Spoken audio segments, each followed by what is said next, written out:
السلام عليكم ورحمة الله وبركاته. أشياء معاركة فوني أكم جرتن جرتو سنين جتة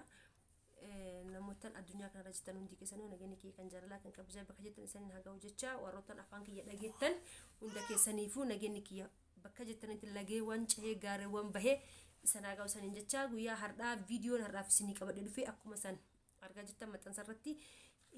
يروتني دبرتوتا كلن عملوتا كلن كسان دبرت راجبان عملوتا كلن كان إنسان دبرت راجبان توقفا دبرتي إسهين كابجني ديرتي دبرتي إسهين كابجني وسو أكفي الإجالتي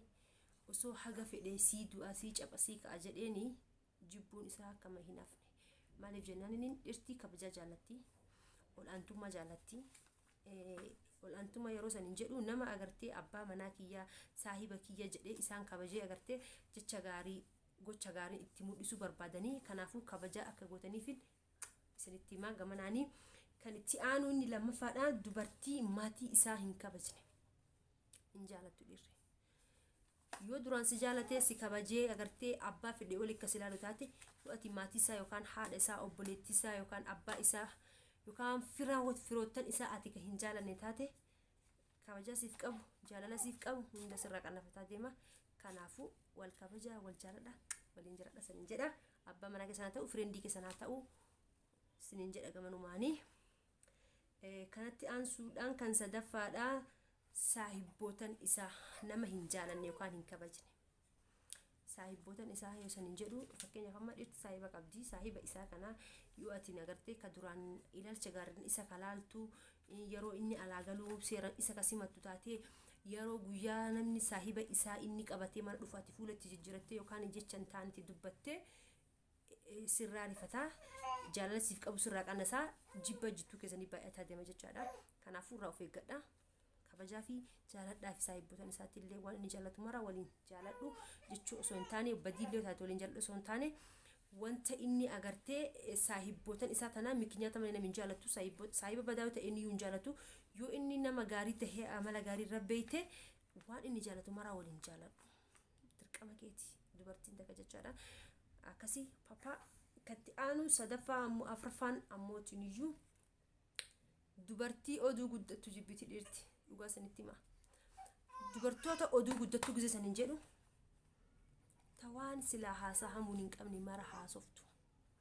ta mistirii isii maraa baastee itti himtu ta mistiriilee maatii isii maraa baastee isatti himtu ka isaanin geesstu hin jaalattu dhirti ista kana eegaan dhufa kanaafuu haasaa han baay'atina wanta sila haasaa hamuun qabe haasaa hamuun malee qofa haasaa waan sin ilaalanne hunda keessa deemtee fatafattee akka biddeena hin haasahin sinin jedha obboleettii akka qaalii maaliif jenna namni si tuffata kabajaa siif qabu sirraa hirdhifata jibba jettuu keessanii baay'ata yeroo ati waan agartee mala yaani haasawuu guddattu jechaadha inni shanaffaadha ammootiin iyyuu dubartii gandarra deemtu dhugaa sanin jedha dubartii agartee yeroo abbaan manaa isii manaa gabbahu faana fuutee jala baatee tartu dhirtiin jibbiti dhugaa rabbii haga fedhe si jaalatee haga fedhe si kabajee haga fedhe waan fedhe si tahe yoo ati agartee ka gandarra zoortuu gandarra deemtee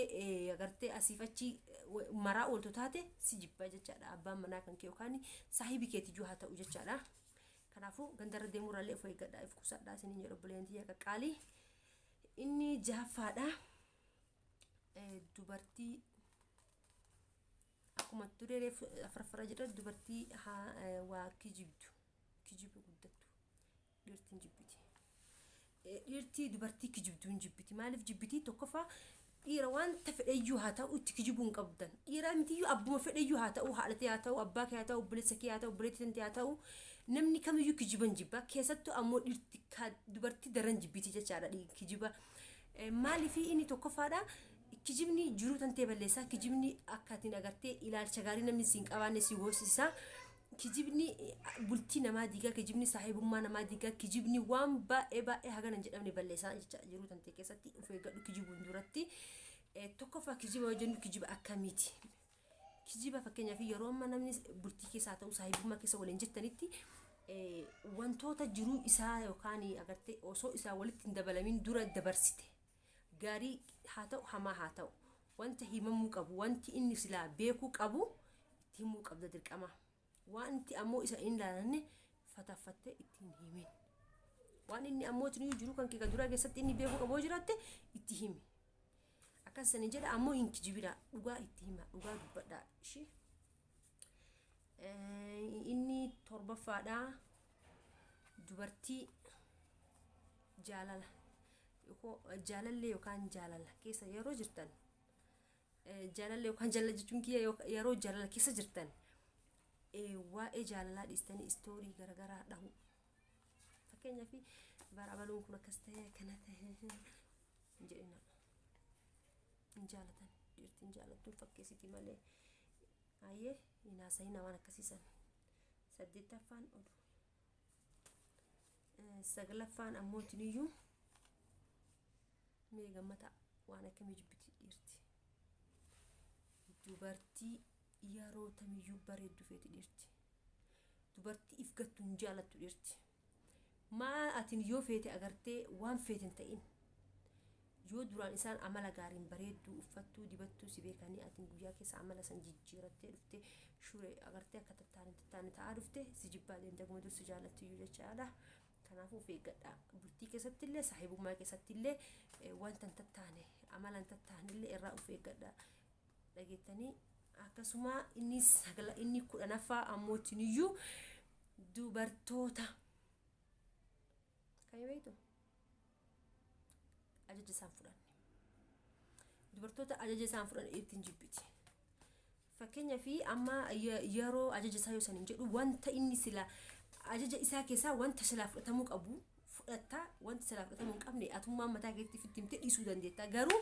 wantoota inni silaa si ajaji keessaa fakkeenyaaf qaatee akka fudhatu qabdu gorsa gaarii waliin si gorsa fudhachuu waan hamaa roon si dhoowwe irraa gorfamu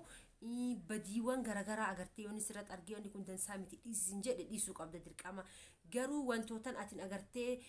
wanti kun mataa kan keessi fakkaatee nama sana agartee hammeena ta'e itti fakkaatu waan jiruuf jecha waan tokko badii tokko yookaan waan tokko dura godhuun duratti abbaa manaa kee yookaan jaalallee kan kee mari'adhuun wanni kun akkana nu baasaa hin ta'a jedhi gaafadhuun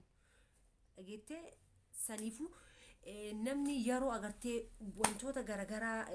inni si dhoowwee atin dhoowwamuu diddee yookaan ammoo fakkeenyaaf inni dhiirti yeroo baay'ee dubartii waan hinaaftuuf yoosiin nama waliin hin kofliin nama akkanaa waliin hin kolfin dhiira fa'aa keessattuu nama saahiba isaa fa'aa waliin hin kofliin hin taphatiin yoonni sila sin jedhu taate dhiisuu qabda. Maaliif jennaan inni borii guyyaa biraa yookaan bor haa ta'u yookaan borii duubatti illee haa ta'u wanti suniin agartee walii qabeetiin badii guddaa godheetiin akka gara bultiin san digamuu saahibummaan teessan baduutitti waan ilaal deemuuf jechaadha. Kanaafuu of eeggadhaa of eeggannoo cimaa godhaa hin jibbanii waan isaan jibba maraa dhiisa bakka waan isaan hin feene keessattuu dhiirti waan isin hin feene dhiisuu qabdan yeroo bultii keessa jirtan yeroo jaalala keessa jirtanitti jechaadha. Kanaafuu wantootaan agartee as keessa gorsa isinii tahee nu gorsite jettanii yaadda yoo jiraate gama agartee tiktooka kiyyaa koottaatii fooloo anaa godhaa. Galatooma like share subscribe gochuu hin dagatinaa.